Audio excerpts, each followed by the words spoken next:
बिस्मिल्लाहिर्रहमानिर्रहीम। गुलाम रसूल आपकी खिदमत में हाजिर है। आज बात करने जा रहे हैं पाकिस्तान और बांग्लादेश की जीडीपी या इकानमी की। आपको पता है कि पाकिस्तान और बांग्लादेश पहले एक ही मुल्क होता था। पाकिस्तान 1947 में कायम हुआ और 1971 में बांग्लादेश हमसे जुदा हो गया। बात की जाए इकानमी की तो पाकिस्तान की इस टाइम जीडीपी या इकानमी जो है 374 अरब डॉलर है और बांग्लादेश जीडीपी में हमसे आगे है और 455 अरब डॉलर रुपए तकरीबन उनकी जो है तिजारत है।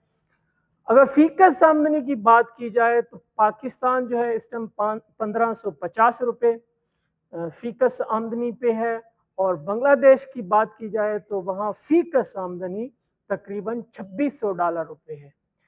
जीडीपी ग्रोथ की बात की जाए कि जीडीपी ग्रोथ पाकिस्तान की ज़्यादा है या बांग्लादेश की, तो पाकिस्तान की जो जीडीपी है वो 2 से 3% ग्रो कर रही है, जबकि बांग्लादेश 5 से 6% ग्रो में है।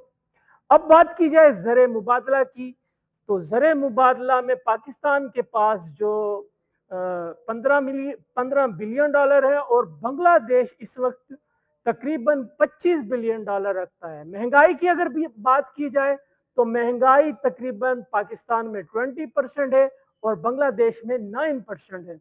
और बात की जाए लिटरेसी रेट में, तो लिटरेसी रेट में भी जो है बांग्लादेश हमसे आगे है।